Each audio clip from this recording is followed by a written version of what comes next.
मैंने कहा था ना, हमारे गोलगप्पे का कारोबार इतना चलेगा कि आप देखते रह जाएंगे। हाँ सुमन, आज तुम्हारी बदौलत हम इस गरीबी से उभर पाए हैं, वरना ना जाने हमारा क्या होता। बात उस समय की है जब सोनू और सुमन नाम के मियाँ बीवी रामनगर के एक घर में रहा करते थे। सोनू कारखाने में काम किया करता था और सुमन उसके लिए दोपहर का खाना बना कर देती थी। सोनू बहुत कामकाजी था। तू इतनी मेहनत क्यों कर रहा है? तू तो इस कंपनी को अपना मानने लगा है। भाभी ने इतना अच्छा खाना बनाकर दिया है और तूने उसे ऐसे ही रखा है। जल्दी से टिफिन खोल, मुझे भूख लगी है। जल्दी बता क्या लेकर आया है? अबे मुझसे ज्यादा जल्दी तो तुझे रहती है खाना खाने की। अभी तो लंच ब्रेक हुआ है, रुक जा। अरे भाई, लंच ब्रेक हुआ है तो जल्दी चलना और मेरे लिए भी टिफिन खोल। मुझे जल्दी से भाभी के हाथ का खाना खाना है। अरे भाई ठीक है, थोड़ा सब्र तो कर, हाथ मुंह तो धोकर आऊं। सोनू और आकाश हाथ मुंह धोकर खाना खाना शुरू कर देते हैं। मिल बांटकर दोनों लोग खाना खाते हैं। उसके बाद दोनों लोग काम करते हैं। शाम को जब फुर्सत मिलती है तो आकाश सोनू से कहता है, अरे यार सोनू, आज का दिन कैसा रहा तेरा? अरे हमेशा की तरह ही रहा, कुछ खास नहीं था यार। अरे खास बात तो मैं तुझे बताता हूँ। क्या बात है, तू इतना परेशान क्यों है? अरे यार, जब मैं लंच के वक्त बॉस के केबिन की तरफ गया तो मैंने सुना कि... अबे क्या सुन लिया तूने? क्या बॉस तेरी शिकायत कर रहा था जो परेशान हो रहा है तू? अरे शिकायत विकायत की बात नहीं है, पर मैंने बॉस को कहते हुए सुना था कि कंपनी घाटे में जा रही है, इसलिए कह रहा था कि फैक्ट्री में मुलाजिमों को कम कर देना है और ये सिलसिला कल से ही शुरू होगा। अभी क्या बात कर रहा है? अरे ऐसा हुआ तो हम कहाँ जाएंगे? ऐसा नहीं हो सकता यार, हमारी रोजी रोटी तो इसी फैक्ट्री से चलती है। इसके अलावा हमें कोई काम भी नहीं आता। जब से काम करना सीखा है तो इसी फैक्ट्री में काम किया है। हाँ यार, यही फिक्र तो मुझे भी हो रही है। अब करें तो क्या करें? आकाश और सोनू इसी चिंता में जा रहे थे। सोनू ने आकाश को अपने घर पर थोड़ी देर रुकने के लिए कहा। तभी वहाँ पर आकाश की बीवी पूजा भी आ गई। अरे पूजा, तुम यहाँ क्या कर रही हो? अगर तुम आ सकते हो तो मैं भी आ सकती हूँ। सुमन भाभी ने बुलाया है, कह रही थी गोलगप्पे बना रही हूँ, खाने आ जाना। ठीक हुआ तुम दोनों भी आ गए, मैं तुम दोनों के लिए गोलगप्पे लेकर आती हूँ। पूजा और सुमन आकाश और सोनू के लिए गोलगप्पे लेकर आती हैं। सुमन बहुत ही लजीज गोलगप्पे बनाती थी। उसके गोलगप्पे आकाश और सोनू दोनों को बहुत पसंद आते थे। सोनू उससे अक्सर गोलगप्पे बनवाता रहता था। अरे भाभी, खाना तो अच्छा बनाती ही हो और गोलगप्पे तो उससे भी अच्छा बनाती हो। इन गोलगप्पों में तो सच में करिश्मा है, कितना भी खाओ दिल नहीं भरता। अरे सच कह रहा है ये, सच में तुम्हारे हाथ में तो जादू है। तुम जो गोलगप्पे बनाती हो इतने बड़े होते हैं कि 3 गोलगप्पे में ही पेट भर जाता है। तुम्हारे हाथ के गोलगप्पे खाकर तो हम अपनी सारी परेशानी भूल जाते हैं। परेशानी? कैसी परेशानी? कौन सी परेशानी की बात कर रहे हो तुम? खैरियत तो है ना? अरे सोनू, क्यों भाभी को परेशान कर रहा है? चुप हो जा यार। नहीं, मैं जानती हूँ कि आप दोनों को क्या परेशानी है। आज आप दोनों खामोश लग रहे हैं जब से कारखाने से आए हैं। आकाश और सोनू अपनी बीवियों को ना चाहते हुए भी परेशानी बताने के लिए मजबूर हो जाते हैं और वो अपनी बीवियों को सारी बातें बता देते हैं, जिसकी वजह से दोनों की बीवियां भी परेशान हो जाती हैं। फिर कुछ दिनों के बाद वाकई वो कारखाना बंद हो जाता है। अब हम क्या करेंगे? आपका तो काम भी छूट गया है, धीरे धीरे रसद भी खत्म हो रहा है। हाँ, मैं काम की तलाश तो कर रहा हूँ, पर क्या करूँ, कोई काम ही नहीं मिल रहा है। अगर कोई काम नहीं मिला तो घर कैसे चलेगा? सुमन, बहुत भूख लगी है, कुछ खाने को हो तो दो। कुछ नहीं है खाने के लिए, बस 4 गोल गप्पे रखे हैं और थोड़ा सा पानी है। चलो तो उन्हीं को ले आओ, 2 तुम खा लेना, 2 मैं खा लूंगा। अब कल की कल सोचेंगे। सोनू और सुमन दोनों गोलगप्पे खाते हैं और आने वाले दिन के बारे में सोचने लगते हैं। तभी सुमन खड़ी हो जाती है। क्या हुआ? तुम गोलगप्पे खाते खाते खड़ी क्यों हो गई? अगर आपको ठीक लगे तो मेरे मन में एक ख्याल आया है। कैसा ख्याल? आप लोगों को ऐसा लगता है ना कि मैं गोलगप्पे लजीज बनाती हूँ, तो क्यों न मैं गोलगप्पे बनाकर बाजार में बेचना शुरू कर दूं। वैसे तरकीब तो तुम्हारी अच्छी है। गोलगप्पे खाना तो हर कोई पसंद करता है, पर उसके लिए पैसे कहाँ से आएंगे? आप फिक्र क्यों करते हो? आपने मेरे कानों के लिए बालियां बनवाई थी ना, वो किस दिन काम आएंगी? नहीं नहीं, तुम्हारे गहने में नहीं बेच सकता। जेवरात बुरे वक्त में काम आते हैं। जब खाने के लिए खाना नहीं बचा है तो इन जेवरों का क्या करूंगी मैं? सुमन और सोनू बालियां बेचकर गोलगप्पे बनाने का सामान ले आते हैं और सुमन अपने हाथों से गोलगप्पे बनाकर तैयार करती है। सोनू और सुमन उन गोलगप्पों को बेचने के लिए बाजार के लिए निकलते हैं। गोलगप्पे गोलगप्पे गोलगप्पे, तीखे मीठे गोलगप्पे, जायकेदार लजीज गोलगप्पे, आइए आइए, एक बार खाओगे बार बार आओगे। गोलगप्पे गोलगप्पे गोलगप्पे। बाजार में बहुत सारे गोलगप्पे वाले थे, इसलिए उनके पास कोई भी गोलगप्पे खाने नहीं आता, जिसकी वजह से 3 दिन तक उनके गोलगप्पे नहीं बिकते हैं। अरे यहाँ बाजार में हर तीसरी दुकान गोलगप्पे की है, हमारे गोलगप्पे तो बिक ही नहीं रहे हैं। अगर इसी तरह से चलता रहा तो ये कारोबार करके भी कोई फायदा नहीं होगा। मैंने इतने प्यार से गोलगप्पे बनाए और कोई खाने आ ही नहीं रहा है। ये तो बहुत गलत हो रहा है। अब हमारे घर का खर्चा कैसे चलेगा? सोनू और सुमन वहीं पर मायूस होकर बैठ जाते हैं। तभी उनकी नजर दुकान के बाहर एक बोर्ड पर पड़ती है। सुनिए जी, गौर कीजिए, इस बोर्ड पर क्या लिखा हुआ है? क्या लिखा है? दुकानदार की स्कीम लिखी हुई है। अगर हम भी अपने गोलगप्पे की दुकान पर पेशकश चालू करें तो हो सकते हैं हमारे गोलगप्पे भी बिकने शुरू हो जाए। जब तक लोगों को हमारे गोलगप्पे का स्वाद ही नहीं पता चलेगा तो वो खरीदार कैसे बनेंगे? मैं कुछ समझा नहीं। सुमन सोनू को सारी बात बताती है और सोनू कहीं से थोड़ा सा सामान लाकर सुमन को देता है। सुमन एक गोलगप्पे को बाहुबली गोलगप्पे का आकार देती है। अरे ये तो तुमने सच में एक बाहुबली गोलगप्पा बना दिया। अब तो इस गोलगप्पे को खाने के लिए हमारे पास हर कोई आएगा। इस बाहुबली गोलगप्पे के साथ मैंने एक बंदिश रखी है कि जो इस बाहुबली गोलगप्पे को खाएगा उसको 100 रुपए इनाम दिया जाएगा। सोनू जोर जोर से अपनी पेशकश को बाजार में सबको सुनाता है, जिसकी वजह से उसके बाहुबली गोलगप्पे को देखने के लिए भीड़ इकट्ठा हो जाती है। हाँ तो भाइयों सुनिए, जो इस बाहुबली गोलगप्पे को खाएगा उसे 100 रुपए इनाम दिया जाएगा। इस मुकाबले में जो जो हिस्सा लेना चाहता है वो इस तरफ आ जाए। ये बाहुबली गोलगप्पा जो खाएगा वो बाहुबली कहलाएगा। हाँ। सोनू के इस तरह से कहने पर भीड़ इकट्ठा हो जाती है और 2 लोग आपस में गोलगप्पा खाने की होड़ लगाते हैं, पर वो हार जाते हैं। उनकी देखा देखी उस बाहुबली गोलगप्पे को खाने के लिए और लोगों की भीड़ इकट्ठा होती है। अरे भाई, आपके यहाँ के गोलगप्पे बहुत लजीज हैं। हालांकि हम इस मुकाबले को जीते नहीं हैं, मगर फिर भी बहुत मजा आया बाहुबली गोलगप्पे खाने में। अरे यार सच में ये जनरल गोलगप्पे खा खा कर हम तो ऊब गए थे। अब ये बाहुबली गोलगप्पा बाजार में आया है, इसको तो देखते ही मुंह में पानी आ रहा है। अरे जनाब, खाकर देखिए, बाजार में सबसे अच्छा गोलगप्पा यही है। एक बार खाओगे तो बार बार यहीं पर खाने आओगे। क्या कह रहे हो जनाब? क्या ये गोलगप्पे सच में अच्छे हैं? अरे अगर मेरी बात पर यकीन ना हो तो खाकर देख लीजिए। जीत गए तो 100 रुपए इनाम है। सभी भीड़ में बाहुबली गोलगप्पे के बारे में चर्चा करते हैं और बाजार के सभी लोग सुमन की दुकान पर गोलगप्पा खाने का मुकाबला करने आ जाते हैं। उनकी दुकान अब बाहुबली गोलगप्पे के नाम से मशहूर होने लगी थी। उसी बाजार में एक नत्थू पहलवान नाम का आदमी रहता था, जो सभी के गोलगप्पे मुफ्त में खाता था। वो सुमन की दुकान पर भी गोलगप्पे खाने के लिए आ जाता है।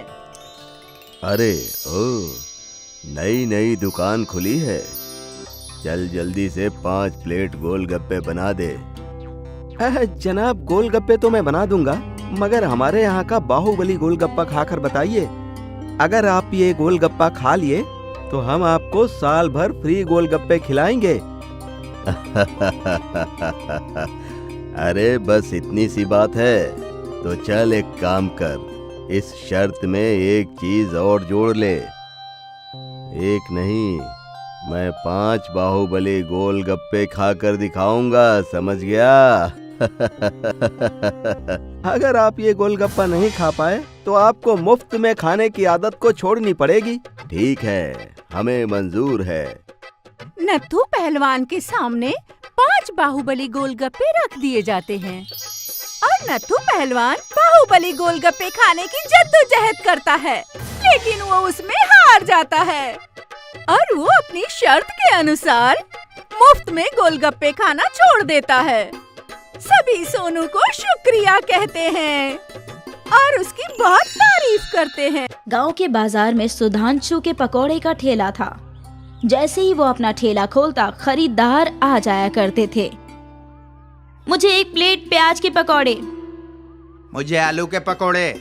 सुधांशु बेहद खुश था क्योंकि उसका कारोबार काफी अच्छा चल रहा था।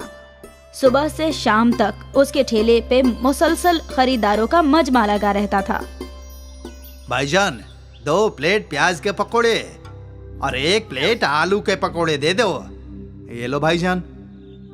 भाईजान, मैं तुमसे रोज पकोड़े खरीदता हूँ, कभी तो कुछ पकोड़े ज्यादा दे दो। भाई, मैं माप से ज्यादा अपने घर वालों को भी नहीं देता। लेना है तो लो, वरना आगे बढ़ो। ठीक है, दे दो। सुधांशु के खानदान में उसकी बीवी सुधा थी। आ गए आप? मैं आप ही का इंतजार कर रही थी। मालूम है, मेरी सहेली के शौहर ने उसे नया हार दिलवाया है और एक आप हैं जो कभी कुछ नहीं दिलवाते हैं। अच्छा, पिछले माह तो तुम्हारे लिए नई साड़ी लाया था। हाँ हाँ, याद है, वो भी सेल में से। सेल हो या ना हो, लेकिन मैं लाया तो था ना। तुम्हारे जैसे कंजूस शौहर मैंने कभी नहीं देखा। हर माह खुद के लिए नए नए कपड़े खरीदते रहते हो और एक माह तुमने मेरे लिए साड़ी क्या खरीद ली? इतना बोले जा रहे हो। क्यों ना खरीदूं? आखिर पैसे भी तो मैं ही कमाता हूँ। खुदगर्ज। सुधांशु फितरत से खुदगर्ज था। वो सिर्फ अपने मुतालिक सोचता था। सुधांशु के पकौड़े का कारोबार अच्छा चल रहा था। उसकी आमदनी भी काफी अच्छी हो रही थी। ये का एक रोज सुधांशु की दुकान के सामने एक और ठेला खुला, गौरव का आलू पफ का ठेला। नया ठेला देखकर खरीदार वहां चले गए। अरे भाईजान, ये क्या है? ये शहर की मशहूर आलू पफ हैं। बाजी, आप एक मर्तबा खाओगी तो बार बार मांगोगी। ठीक है भाईजान, दे दो। अभी लीजिए। गौरव ने उस खातून को आलू पफ दिए। खातून ने आलू पफ चखा और वो खुश हो गई। ये तो बेहद अच्छी है, अब से मैं रोज यही खाऊंगी। वैसे भी कौन उस कंजूस पकौड़े वाले से पकौड़े खरीदेगा। सुधांशु के कई खरीदार पकौड़ी के बजाय आलू पफ खरीदने लगे और एकाएक सुधांशु के ठेले पर रहने वाला हुजूम अब गौरव के ठेले पर आ गया था। ये देखकर सुधांशु परेशान था। ये आलू पफ वाला नया है, कुछ रोज में लोग इसे भुलाकर वापस पकोड़े खाने लगेंगे। सुधांशु खुद को तसल्ली दे रहा था। खैर, दिन गुजरे, लेकिन गौरव के आलू पफ हकीकत में अच्छे थे, इसीलिए खरीदार अभी भी उसी ठेले पर नजर आते थे। इस आलू पफ वाले ने तो मेरा कारोबार ही चौपट कर दिया है। मालूम नहीं कहां से आ गया। अगर ये नहीं होता तो सब कुछ अच्छा ही चलता। सुधांशु सोचने लगा कि कैसे वो गौरव को अपने रास्ते से हटाए। गौरव बेहद खुश था। आते ही उसका कारोबार जम गया था। हे भगवान, आपका लाख लाख शुक्रिया, आपने मेरी मुसीबत हल कर दी। गौरव फितरत से भी बहुत भोला और रहमदिल था। जब भी उसके ठेले पर कोई गरीब आता, वो मुफ्त में उन्हें आलू पफ खिलाया करता था। गौरव की सारी हरकतों पर सुधांशु गौर फरमाता था। ये तो निहायती भोला है, इसे तो आसानी से बेवकूफ बनाया जा सकता है, लेकिन कब्ल मुझे इससे दोस्ती करनी होगी। और फिर इसी ख्याल से सुधांशु ने गौरव से गुफ्तगू करना शुरू कर दिया। और भाईजान, सब खैरियत? सब खैरियत है, आप फरमाइए। सुना है आपके आलू पफ बहुत ही जायकेदार हैं, कभी हमें भी खिलाइए। अरे अभी लीजिए भाईजान। गौरव ने सुधांशु को आलू पफ दिया। सुधांशु ने वो चखा। अरे वाह, ये तो लजीज है, एकदम नई चीज है, खाकर मजा आ गया। आपको अच्छा लगा ना, यही काफी है। ये खास चीज तो आपको बड़ी दुकान खोलकर बनानी चाहिए। चाहता तो मैं भी यही हूँ, लेकिन दुकान खोलने के लिए पैसे नहीं है। वैसे मैं भी दुकान खोलने वाला हूँ। अगर तुम्हें वाजिब लगे तो एक साथ दुकान खोलते हैं, जिसमें 2 काउंटर होंगे। तुम आलू पफ फरोख्त करना और मैं अपने पकोड़े। मतलब साझेदारी में? हाँ वही। मैंने तो बड़े बाजार में एक दुकान भी देख रखी है। वाह, ये तो अच्छा होगा। बड़े बाजार में फरोख्त भी ज्यादा होगा। हाँ वो तो है। मैं तो कब से किसी को तलाश रहा था जो आधे पैसे लगाए और मेरा साझेदार बन जाए।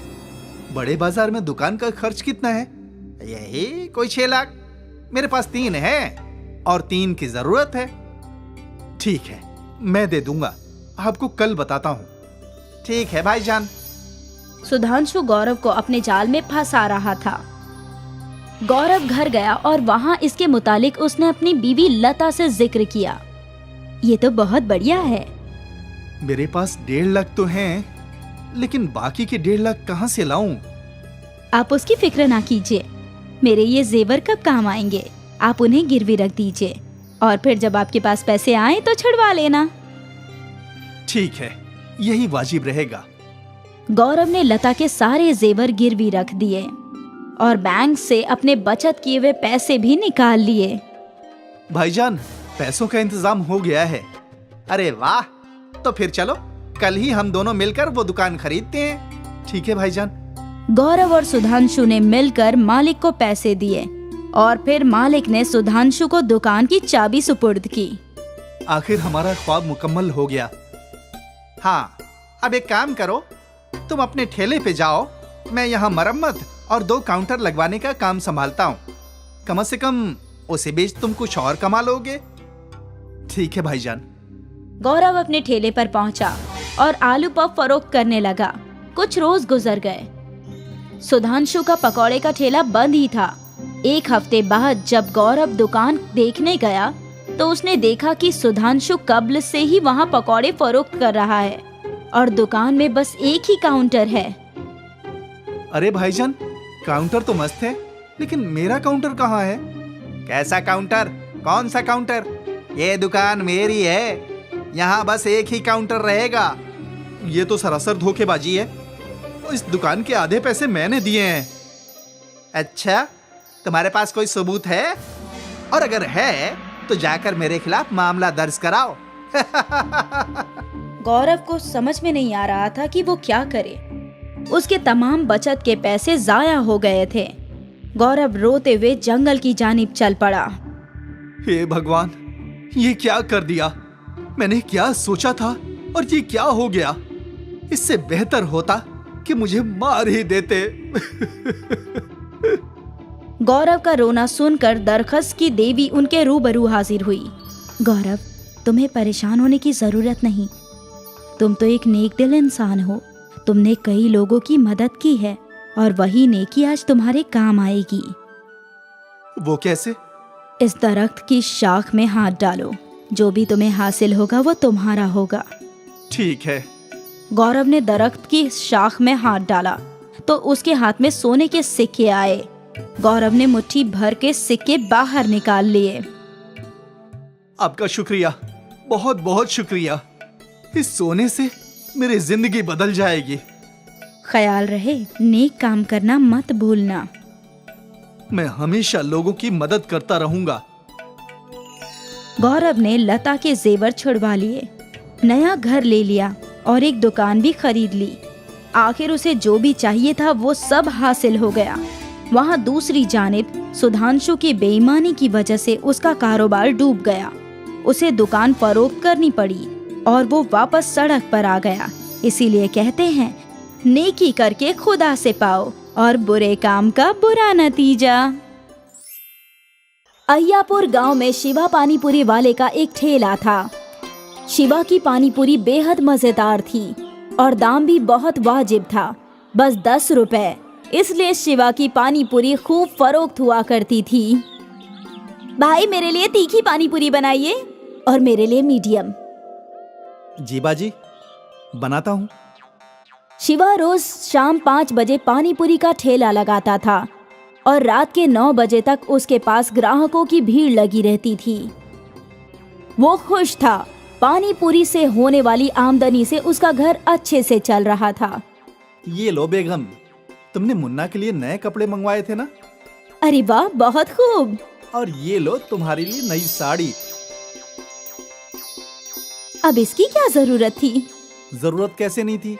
जब मैं मुन्ना के लिए कपड़े खरीद ही रहा था तो सोचा तुम्हारे लिए साड़ी भी खरीद लेता हूँ। बहुत अच्छी है। ये हुई ना बात। मुझे इल्म था तुम्हें साड़ी बेहद पसंद आएगी। तो क्या है कि तुम्हारे पसंद के रंग की है ना? वो तो है। और ये लो, इस माह के घर का खर्च और मुन्ना के स्कूल की फीस। इस माह मैंने 10,000 रुपये बचाकर बैंक में जमा भी करा दिए हैं। बहुत अच्छा किया। ऊपर वाला हमारे ऊपर ऐसे ही करम बनाए रखे। आमीन।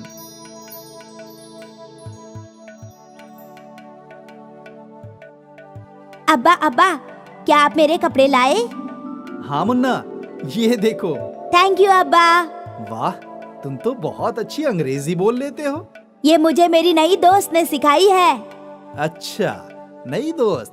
कोई लड़की है क्या? लड़की नहीं, दादी है, दादी। और क्या क्या सिखाया? बहुत कुछ। दादी अम्मा बहुत अच्छे अच्छे अफसाने सुनाती है। अच्छा है।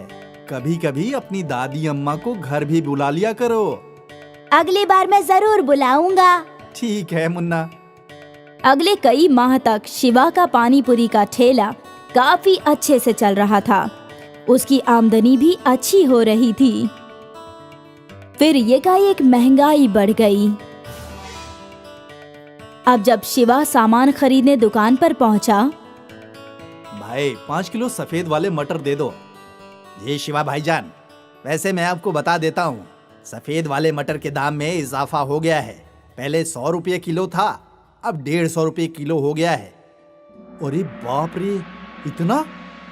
भाईजान, अब इसमें मैं क्या कर सकता हूँ? मैंने तो खुद ही महंगे दाम में खरीदा है। लेकिन सफेद मटर के बगैर पानी पूरी का मसाला भी तो नहीं बन सकता। तुम 5 किलो। ठीक है भाईजान। शिवा ने 5 किलो सफेद मटर खरीद लिए। घर पहुंचकर, अरे उमा, महंगाई कितनी बढ़ गई है। किराने की दुकान पर हर चीज के दाम में इजाफा हो गया है। ये मटर 100 रुपए किलो था, अब देखो 150 रुपये किलो हो गया है। अब क्या कर सकते हैं? आप भी पानी पूरी के दाम में इजाफा कर दीजिए। लेकिन दाम में इजाफा कर देने से पानी पूरी फरोख्त होगी? अब जिनको खाना होगा वो तो जरूर खाएंगे ना। हाँ, वो भी है। आप भी 10 के बजाय 15 रुपए प्लेट कर दो। ठीक है, यही वाजिब रहेगा। शिवा ने दाम बढ़ाने का फैसला कर लिया। अब जब भी उसके ठेले पे ग्राहक आते, अरे बाजी, महंगाई की वजह से दाम बढ़ गया है। अब 15 रुपये प्लेट है, बोलिए बनाऊं क्या? बाप रे, 5 रुपए बढ़ा दिए। अब क्या करूं बाजी, 10 रुपये में फायदा नहीं हो रहा है और हर चीज का दाम भी बढ़ गया है। ठीक है, दे दो भाईजान, लेकिन तीखी बनाना। हाँ हाँ। कुछ ग्राहक 15 रुपए का दाम देखकर मान लेते थे और कुछ तो दाम सुनकर ही भाग जाते थे। अरे भाईजान, 15 रुपये प्लेट है। अरे बाप रे, नहीं चाहिए इतना महंगा। बाप रे बाप, लूट मचा रखी है पूरे मुल्क में। लेकिन अब शिवा क्या कर सकता था? 10 रुपए में वो पानी पूरी फरोख्त भी नहीं कर सकता था। उस रोज शिवा का कुछ खास कारोबार नहीं हुआ था। वो मायूस होकर घर लौटा। क्या बात है? आज काफी ग्राहक दाम में इजाफा सुनकर भाग गए। कोई बात नहीं, धीरे धीरे ग्राहकों को ये दाम भी ज्यादा नहीं लगेगा। हाँ, काश ऐसा ही हो। आप अपना दिल छोटा मत कीजिए, कुछ रोज में सब पहले की तरह हो जाएगा। ठीक है। अगले दिन शिवा ने फिर से पानी पूरी का ठेला खोला। आज भी यही हुआ। कुछ ग्राहकों ने पानी पूरी खाई और कुछ दाम सुनकर ही भाग गए। ऐसे अगर मेरे ग्राहक भागते रहे तो कैसे चलेगा? मुझे कुछ न कुछ तो करना ही पड़ेगा। उस रात शिवा ने जल्दी ठेला बंद कर दिया और घर लौटा। अरे मुन्ना कहाँ है? आता ही होगा, कह रहा था कि आज दादी अम्मा को खाने पर घर लाने वाला है। अच्छा है। क्या हुआ, आज भी आपका चेहरा उतरा हुआ है? अब तुम्हें तो सब इल्म है, आज भी ग्राहक दाम सुनकर भाग गए, ऐसे कैसे चलेगा? आप इतनी फिक्र मत कीजिए। तभी दरवाजे पर दस्तक हुई और नंदू और दादी अम्मा दाखिल हुए। अरे अम्मा जी आइए। हाँ, तुम दोनों की गुफ्तगू सुनी, कोई परेशानी है क्या? अब क्या बताऊं दादी अम्मा, परेशानी तो है। मैं पहले 10 रुपए प्लेट पानी पूरी फरोख्त करता था तो सब कुछ सही था। अब महंगाई और चीजों की कीमत इतनी बढ़ गई है तो मुझे पानी पूरी के दाम में इजाफा करना पड़ा। लेकिन अब तो मेरे ग्राहक दाम सुनकर ही भाग जाते हैं। मेरे पास तुम्हारी इस परेशानी का हल है बेटा। रुको, मैं अभी आई। दादी अम्मा घर से बाहर चली गई। कुछ देर बाद वो हाथ में एक मर्तबान लेकर लौटी। ये लो बेटा। ये क्या है अम्मा? ये जादुई नमक है। तुम्हें ये नमक पूरी का आटा गूंथते समय डालना है, सिर्फ एक चुटकी भर। लेकिन इससे क्या होगा? डालकर तो देखो बेटा। शिवा ने वो मर्तबान लिया और वो सीधा बावर्ची खाने में गया। उसने आटा गूंदना शुरू कर दिया और उस आटे में एक चुटकी जादुई नमक मिला दिया। अभी तक तो कुछ नहीं हुआ अम्मा। देखते जाओ बेटा। शिवा ने आटे की पूरियां बनाई और जैसे ही उसने पूरियों को तेल में डाली, उन पूरियों के रंग बदलने लगे। कोई पूरी सुर्ख हो गई तो कोई सब्ज, कोई नीली तो कोई पीली। ये क्या? यही तो कमाल है बेटा। ये जादुई नमक कभी खत्म नहीं होगा और ऐसी रंग बिरंगी पानी पूरी कोई भी खुशी खुशी ज्यादा पैसे देकर खाएगा। हाँ अम्मा, शुक्रिया, आपका बहुत बहुत शुक्रिया। आपने तो मेरी परेशानी को ही हल कर दिया। अब मैं अपने पोते के लिए इतना तो कर ही सकती हूँ ना, क्यों नंदू? बेशक दादी अम्मा। रंग बिरंगे पानी पूरियां देखकर सब खुश थे। सब ने एक साथ खुशी खुशी खाना खाया। अगले रोज जब शिवा पानी पूरी का स्टॉल लगाया तो रंगीन पानी पूरियां देखकर ग्राहकों का हुजूम लग गया। अरे भाईजान, ये क्या अजूबा है? इतने सारे रंग? हाँ हाँ, ये मेरी खुसूसी रंगीन पानी पूरी है, सिर्फ 20 रुपए प्लेट। शिवा अपने ग्राहकों को रंगीन पानी पूरी देने लगा। अलग अलग रंग की पूरियों के जायके भी अलग अलग थे। मजा आ गया। पहली मर्तबा ऐसी अजूबा पानी पूरी खाइए भाईजान। शुक्रिया। जो भी शिवा की रंगीन पानी पूरी खाता वो तारीफ किए बगैर रह नहीं पाता था। एक बार फिर शिवा का पानी पूरी का कारोबार चल निकला था और इस मर्तबा उसके ग्राहक और मुनाफा दोनों में इजाफा हो गया था। रंगीन पानी पूरी की वजह से शिवा की आमदनी में कई गुना इजाफा हो गया। उसने नया बड़ा घर खरीद लिया। रंगीन पानी पूरी ने शिवा की किस्मत ही बदल दी।